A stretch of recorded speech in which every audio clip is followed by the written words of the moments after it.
Hi everyone, CFVY here, and this is a bit of a different thing because I'm reacting to the Volume 9 Epilogue animatic, which has just come out. I don't know if this reaction will see the light of day. I guess if you're watching, then you know that it has. But yeah, because of the nature of what this is, I'm not sure how much of a reaction this is going to be.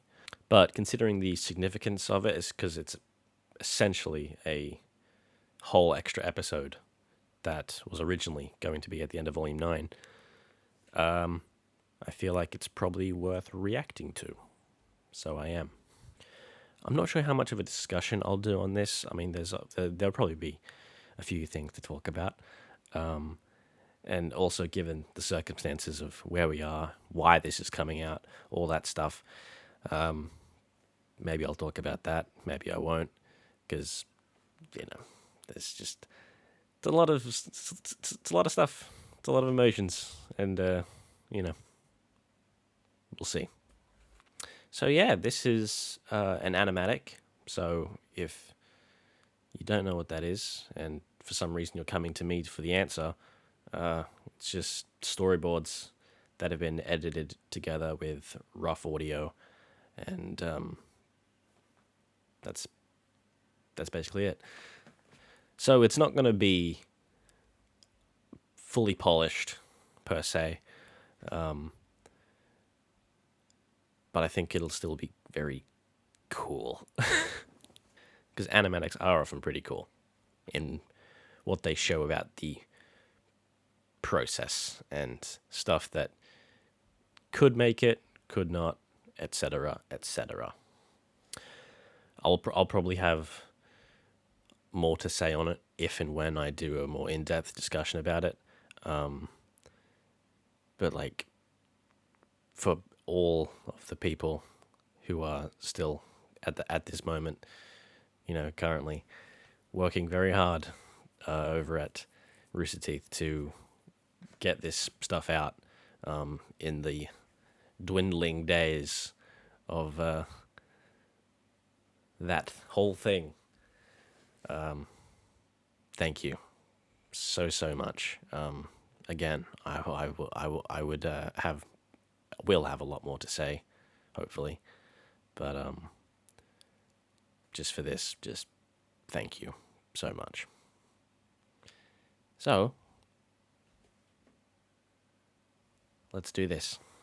3, 2, 1. Hey everybody, I'm Carrie. Hi Carrie. Hi Eddie. We have something to show you. This is the original ending for Volume 9. It was going to be the 12th episode that we had to cut for budget and asset reasons, but we thought, hey, let's share it with you guys. Yeah, you'll probably see some version of this in Volume 10. It won't be 1-to-1, but it'll be something kind of like this if and when it does come back. Yeah. Some brief context before you watch it. Chapter Chapter 11 of Volume 9 originally ended with the gang getting back to Remnant. They were looking at their own gravestone, and there was a little bit of a cliffhanger where someone appeared and walked up to them. We didn't know who that was, and that comes back into play in the animatic. And this is in no way polished or finished. We didn't animate it, but we thought it was in a good spot, and we wanted to share with you. We still really love the end message of it and the way that it caps off Volume 9. So really 7, 8, and 9. At 7, 8, and 9. Yeah. So thank you all for watching. We really appreciate it, and hope to see you again soon.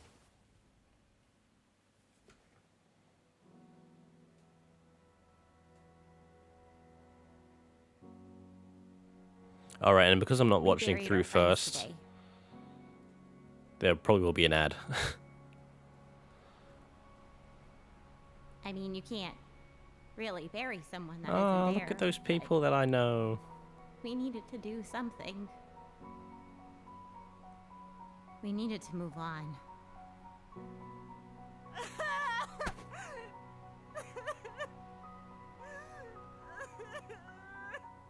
Putting the memorial at the gate site was Ren's idea.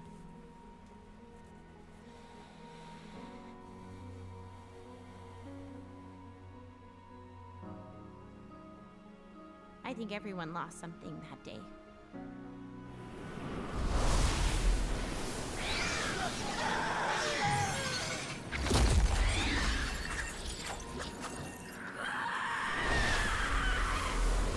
Damn, dude.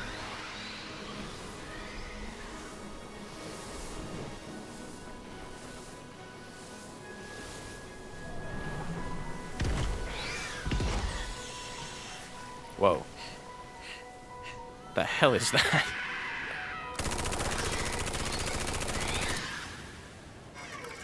Yay!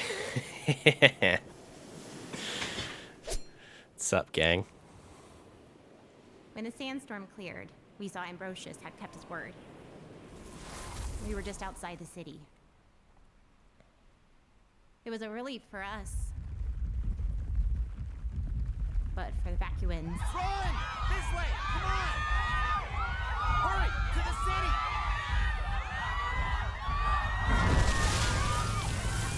Grim Oh! attacked the city for days. Fuck yeah, dude. I love worms.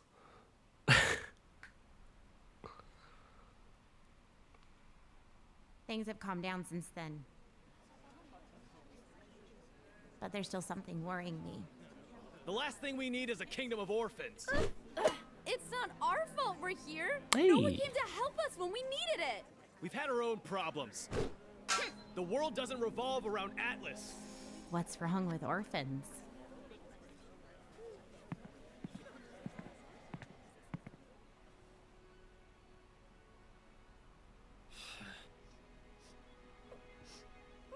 Hey, everything's gonna be okay. I want to go home. What if we can't move on?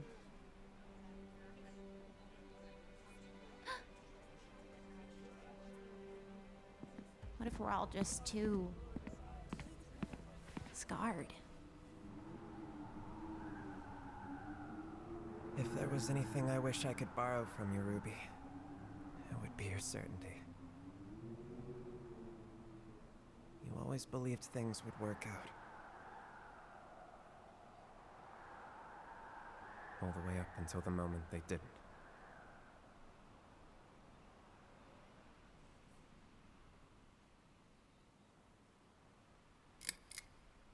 Ozpin has no explanation of what might have happened to you, your team, Jean. I thought maybe I could search for an answer. But given Vacuo's history of colonization, its records of antiquity are even worse than most places in Remnant. Cool. Oz is fighting our merger just as hard as I am. We are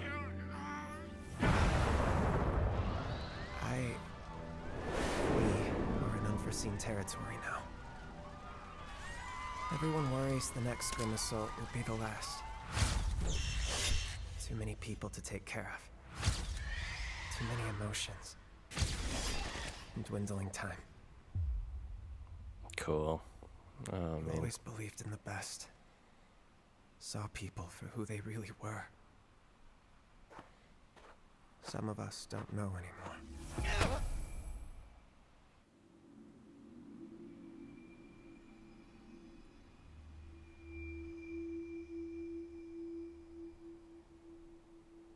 How did you do it, John?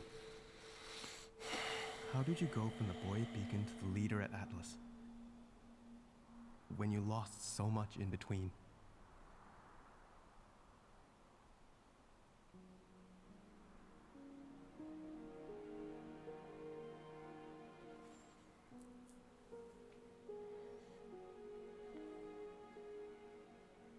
Hey, I was going to try and cook some dinner for the gang, if you want to stick around. Oh, that's really sweet. But I told Velvet I'd help her get more supplies out to the edge settlements. Would feel bad eating before those guys, you know. Don't even worry about it. You just keep up the great work. Let me know if I can help.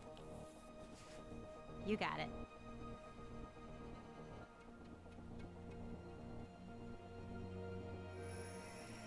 Nora, she's putting the world on her shoulders, and Oscar just isn't himself. Mm-hmm. I never realized how much you did to hold us together. God, Ren's so good.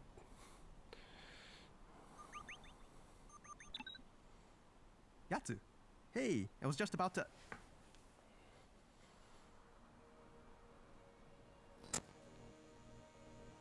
Who are they?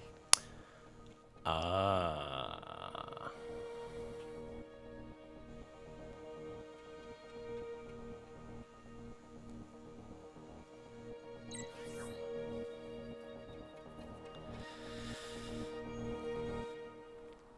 For a while, I've tried telling myself that even though we lost a lot in Atlas, Is that? Salem's forces were damaged too. But she's able to recover by preying on those filled with fear and anger. We have to overcome them. That's really cool. I've finally accepted you aren't coming back. It should have been me. Not you, not Penny. Me. I was the one who stayed at Ironwood's side for far, far too long. I was the one who let the staff fall into Salem's hands. Because of me, Penny is gone. Forever.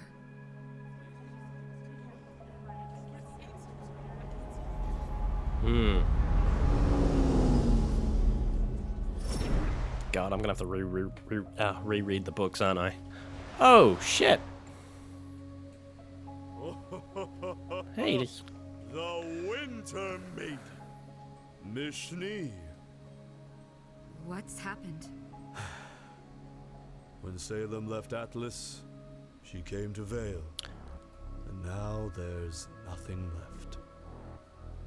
Where's Glinda? Gone, trying to find help. We led the civilian retreat, brought as many people with us as we could, and this is the only place we could think to go.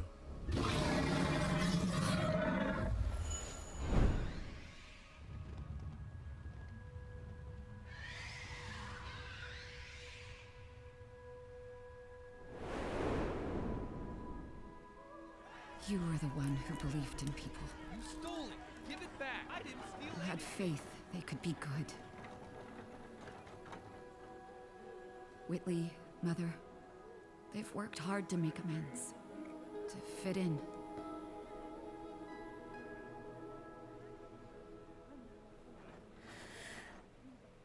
One step at a time.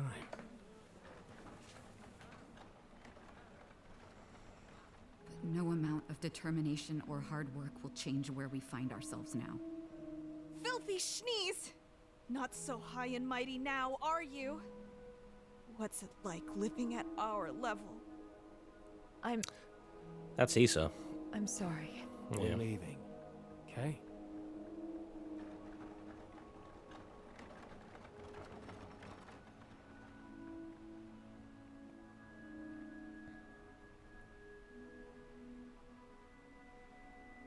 How long are we supposed to live like this? Let's just leave. What do you do when there's no hope left?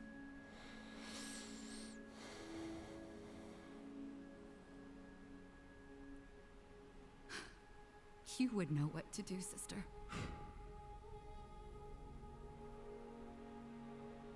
You were the true heir to the Schnee name. You and your friends, you did everything you could to save the world. You would be so disappointed in us. Whitley, you really should cover up. No, I won't hide forever. Fine!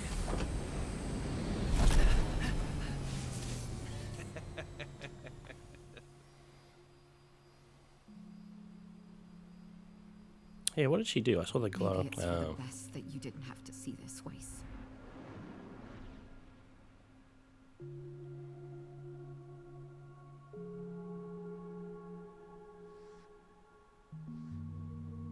Call me crazy, but I'm actually feeling a little optimistic about things.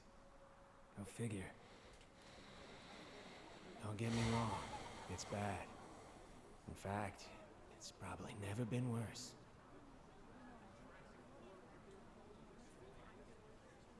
And yet, you can still see the good in small things. Acts of kindness. Hey, there's that dude and his daughter. For past wrongs. Like an oasis in the desert. It's all all a matter of perspective.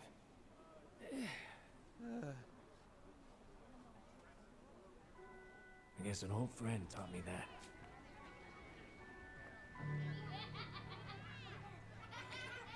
Ready? Catch! Oh, that's cute.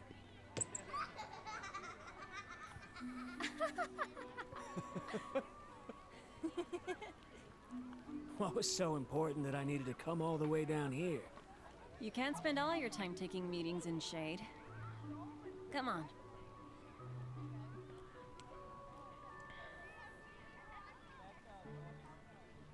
Is this one of those just wait, it's a surprise things? I'm not really Just shut up a second. Here.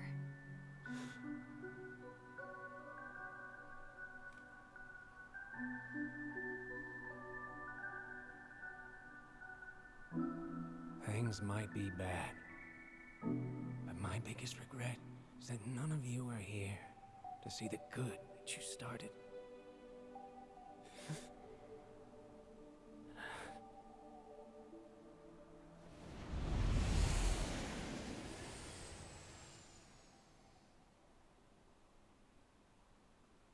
Because you did start something.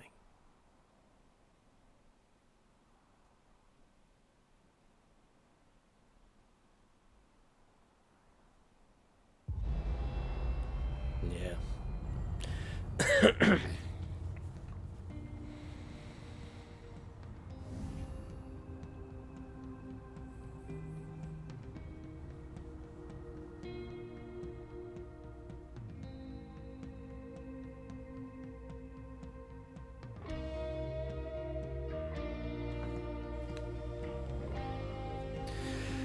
Ah, fuck.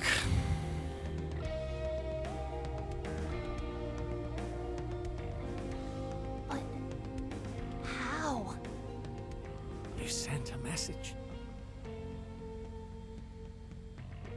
And the world answered.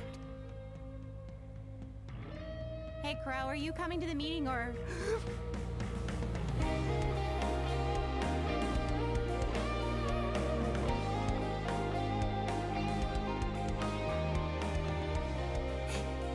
Hey, everyone.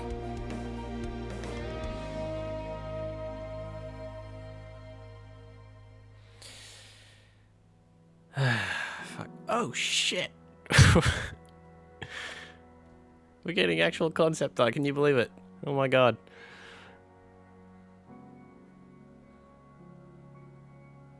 Ah, fuck me.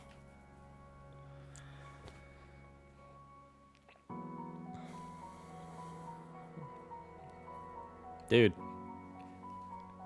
All the things I was not expecting. It's this. Concept art. Oh, hell. God, okay. So... yeah, okay, I think there's probably enough to talk about something in there. It's just... I don't know, man. Yeah, there's just a lot of emotion. Just a lot of emotional stuff going through my head.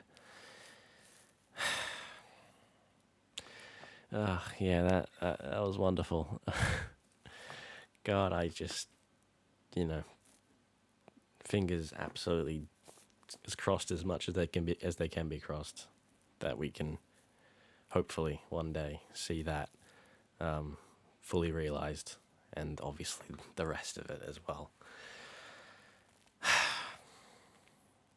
So yeah, I probably will do something a bit more as like a little discussion thing.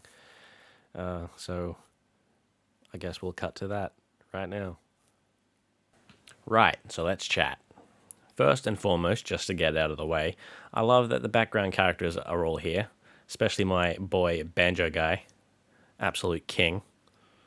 But seriously, it is really cool to keep up the consistency with all the background characters that we grew to recognize over the courses of Volume 7 and 8.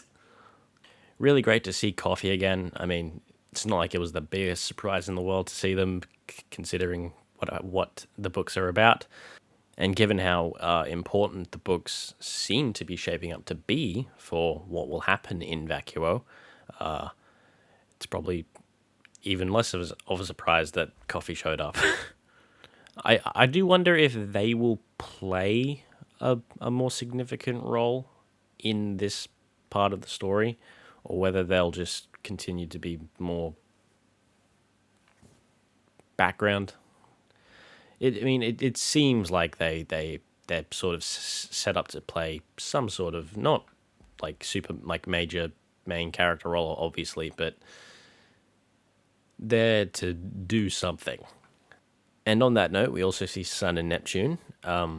Also, not much of a surprise, and a sort of similar question as to like, what are they gonna do in this part of the story? I mean, I suppose that'll be a running question for pretty much every single character, because now we're in a place where literally pretty much every single character is. So it's like, how much are each of them gonna do to be relevant to the story, you know? But speaking of Sun, actually, I'm not sure how many people know this, but there is concept art for a new design for Sun that I suppose would have been meant to appear in this this episode. And if you haven't seen that before, here's what that looks like. As you can see, it's more just some explorations of a new design for Sun rather than any sort of finalized thing. But it does show that at least Sun is considered for a new design, and I assume that it probably applies to other characters as well. Whether we see new designs or not, it's up in the air, but it's worth mentioning. Now, with our first of our narrators, we have Nora, who is very much stepping up into a leadership role. As Ren says, she's putting the world on her shoulders, which is probably not going to lead to a good place, or at least wasn't leading to a good place. We don't know how things are going to go with her now that RWBY and the gang are back. But yeah, it was very, very cool to see a sort of a new side of Nora. And Samantha Ireland did such a great job with the performance in it, even though it's just the voice and we don't get the full expression with the animation and everything. But God, she did a good job. Then we saw a worm, which is really cool because I like worms. And of all the characters we saw throughout this epilogue, there was one notable exception that we didn't see, or did we? And that is Theodore, the headmaster of Shade. Now, I say did we because there is one shot early on where there is a character who goes unlabeled, whose appearance does seem to match how Theodore is described in the books from how I remember him being described, with like the cape and the gloves. And I know that this is a storyboard, so in terms of the amount of detail that you can put into the design of a character, it's not meant to be anything specific, but like, who else could that be? Then we get Oscar, who, as Ren says, just isn't himself. And that is because he and Ozpin are both now fighting the merging process, which is seems to be in its, I guess, final stage. I really, really like that they are both fighting extremely hard to delay the process. And of course now it's reached the point where it's starting to incapacitate them, which is scary. And it really is starting to bring home the question, I guess, of, well, what is going to happen by the end of this story with these two? I would assume that something will happen in the grand old finale, and they do get separated, and Oz is able to finally be at peace and rest, and Oscar's able to live his own life. That seems like the natural conclusion to that story. When and how it happens, I don't know. Or maybe something entirely different will happen. I don't know. But yeah, this whole thing in the epilogue has really put that whole thing in the forefront of my mind when it comes to those two. So it's like, oh wow, yeah, we are really in the end game now. Then we have Ren, who, much like Nora, is also stepping up into, I guess, somewhat of a leadership role. He's trying his best to follow Jean's example, and one of the ways he's doing that, which I absolutely adore, is his just being open and kind to everyone, literally everyone. He is just being the nicest person, and it's so nice to see. Like, I don't have any other way to sort of describe it. I just really, really, really, really, really like it. And speaking of things I really liked, there's that one shot of him basically just like seeing the emotion of the entire city, which is just like, that's really fucking cool. Then, of course, we get our, I guess, little hint at what the Vacuo story may involve, with Mercury and Tyrion breaking a couple people out of prison, it looks like. Who are these couple people? Well, if you've read the books, I think you know. They, assumedly, are Gillian and Jax Asturias, I think is their surname, aka Jack and Jill, who are were the antagonists of the second book, Before the Dawn, who were, what were they doing? They were behind the Crown, which was an organization that was trying to restore the monarchy in Vacuo, I believe. Again, I need to reread the books. And we see the Crown mentioned later on in the epilogue as well, on the wall. So I guess that story will be relevant in the future. One thing to note is that Mercury doesn't seem all too happy about what's happening. Meanwhile, Tyrion is just Tyrion. But I am very, very curious, as I am with, again, a lot of the characters, what is Mercury going to do? What is his role? Will he come to see the error of his ways and pull an emerald and switch sides? Or will he stay true to what he has always said, you know? Regardless, I'm very much looking forward to the inevitable confrontation between him and Emerald, because I find their whole relationship very, very interesting, especially now that they're on opposite sides. Then we get Winter, who is dealing with incredible guilt and shame, and she's using that to fuel, I guess, her purpose, and you know, everything that she does now is, I guess, built on that guilt. You know, she has that line, what do you do when there's no hope left? And it's just, I don't know, a very interesting comparison to Qrow, who is almost the exact opposite, despite the situation. And I just find that contrast very interesting between those two. And also, shout out to Elizabeth Maxwell, doing a just phenomenal job as usual, but in particular in this, she was great.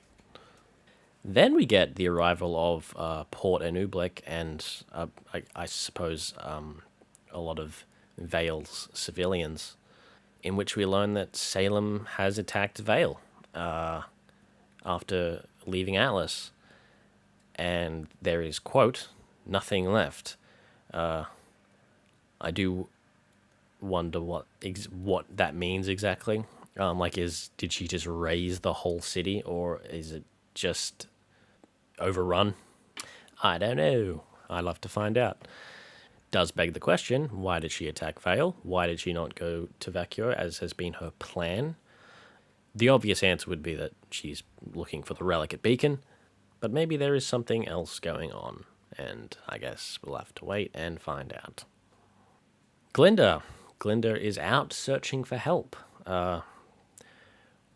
What form could that help be? My first and sort of only guess is that she may have gone to Mistral, and maybe that's how we link up with Gira and his whole new movement, and get them involved in this final stage. Then we get Qrow, who is, uncharacteristically hopeful and optimistic, and he's just seeing the good in everything. As he says, it's all a matter of perspective, and it's just very interesting just to see him in this state, in this situation, despite all the turmoil and grief that he would be feeling. It's just a very interesting place to see him, and I'm wondering if that's going to continue. I hope it does, because his whole life has been a bit, bad. Now, over the course of the epilogue, we do get sort of hints as to, the time frame that we're dealing with here, in terms of, the time skip between the end of Volume 8 and where we end with this epilogue. There's no real indication of exact time, but my guess is, a few months, because we get things first off, at the start, Qrow and Robin and the Aesops aren't there, so they need time to get there, and obviously we see they get there eventually. There's enough time for dust to gather on the grave when Qrow wipes it off. We see what I assume is the arrival of Amity at the end of Qrow's section, when Qrow and Robin are looking at the message on the wall. So we get all these little hints at the time that is taking place. Time that is taking place? That doesn't make any sense. Or does it? You get what I mean. Speaking of Amity, I am very, very curious as to what Amity has been up to since we last saw it, because obviously it has taken quite some time for Amity to get here to Vacuo. Last we saw it, obviously, it was leaving Atlas and was going to touch down somewhere unspecified. We didn't get the answer to that. So, I'm just wondering of the possible, scenarios that it's just where has Amity been? Where has Pietro and Maria been? My main idea that I have is just maybe they sort of landed in or around Argus and then sort of traveled down through to Mistral, maybe, and linked up with Gira and Ilya and all them. And maybe that's how they get involved. I don't know. But I just find it interesting how long it seems to have taken for Amity to make its way to Vacuo. And we also don't know when the sort of the retrofit of Amity into a giant fucking battleship happened, whether that's happened before it got to Vacuo or after. Regardless, I think Pietro has been busy. And speaking of, that message on the wall, it really speaks for itself, and it's very sort of explicitly said at the end as well by Qrow. But it just ties into, well, what we all talked about back when Volume 9 ended, which is RWBY sent this message and the world has answered, and keeping that belief and remembering that is just ties into the whole key theme and message of what I guess these last few volumes have been about, and what the show overall is about. I've said it before, RWBY is a show about hope. So, and of course at the end we get Raven, who just shows up, and she's the one that's obviously found RWBY and Jean. Now, I've got a bunch of questions about Raven. Like, what has she been up to since the end of Volume 5? How changed is she from that time to now? How aware has she been of everything that's happening? I mean, she probably saw the message in Volume 8, and that's probably, I don't know, triggered something. But just I have so many questions about what Raven's been up to, and I hope we get those answered. And on that note, Taiyang, where the hell is he at? Obviously, at last we saw, he's still in Patch, which is, right next door to Vale, which, as we've just learned, has been decimated. So, what is Ty doing? Is he still looking after his flowers, or is he here and we just haven't seen it? Regardless, I mean, it should probably be pretty, easy to get him involved, because Raven's here, and Raven can just go pick him up. So, yeah, I have a lot of questions about Ty as well. And I just wonder, it just seemed like it didn't take long for Raven to find RWBY and the gang after they got back. So I'm wondering if Raven is able to feel the presence of those that she's connected with, and she just felt Yang's presence and was like, oh shit. But yeah, and then that's really where things end off, and that's it. That's really all I've got to say / talk about in regards to this epilogue. As for the future of RWBY, obviously things are in a interesting position, let's say, at the moment. I don't think anyone who's watching this right now wouldn't know this, but obviously Rooster Teeth is shutting down, and a number of their IPs, including RWBY, are now sort of, I guess, looking for new homes. There's a lot to potentially talk about that I think a lot of people already have already, and I don't know how much I can add to that, but all I will say, really, is just that I, really, really, really hope that RWBY can find a good home, and that the creative team, at least, can come along and continue and finish this story. It'd also be very nice for some of the other crew to make the journey as well. I don't know how likely that is to happen, but I think it'd be very, very good. I just really, really want to see this story get the conclusion that it deserves. And to be honest, like some of that is for selfish reasons. RWBY as a show means so much to me in ways that I can't really articulate or show outwardly. I've learned so much.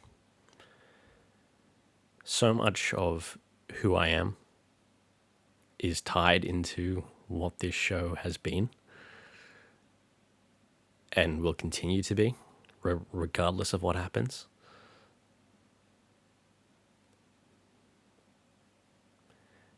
And I know it sounds somewhat silly for a small little, animated internet show to have such an impact and to mean so much to a person's life. But it's the truth. And I'm just so incredibly desperate for it to continue and to get the ending that it needs. Not really just for its own sake, but for mine as well. Which, again, sounds ridiculous and stupid, but I cannot deny the truth of it. In terms of the immediate future, we also have the RWBY Beyond stuff that the people over at Rooster Teeth are working on right now, and will continue to work on until they literally cannot anymore. And that just sort of extends into all the people who are at Rooster Teeth who work on this show, all the people who have worked at Rooster Teeth or with Rooster Teeth on this show.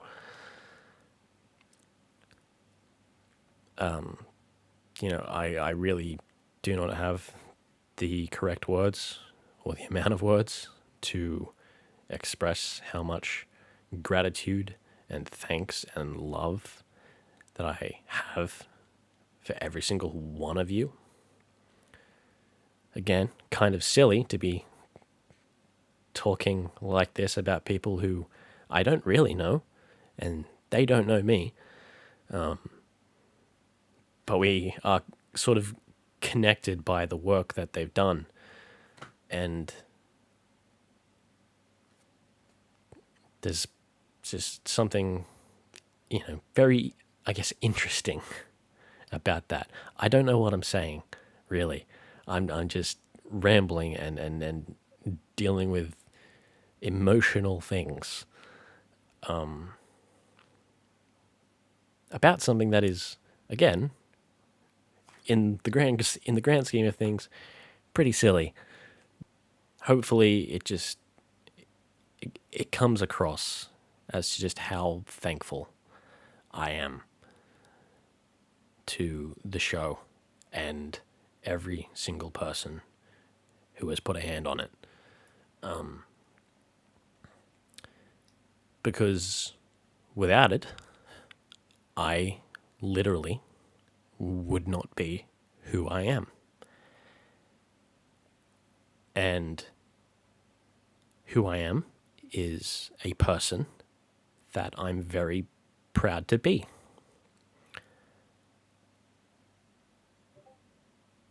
And,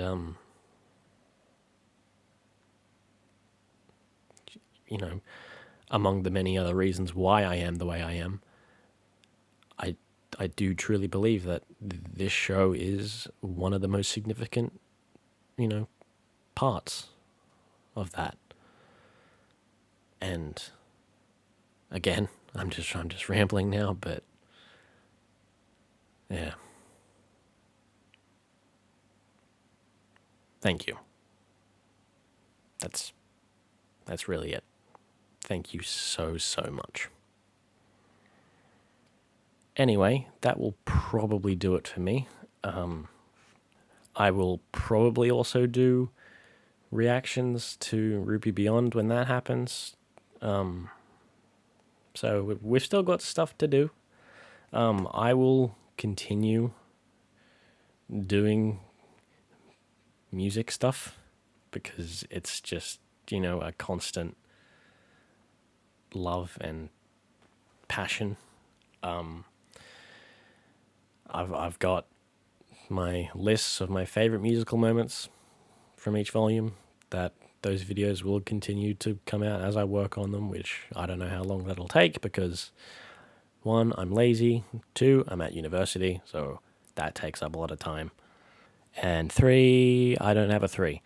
But yeah, that's sort of the plans for the immediate plans anyway for what I do here on this little humble channel. And yeah, I really don't know what else to say, so I'm just going to end it here. Thank you so much for watching, and I will see you next time. Bye-bye.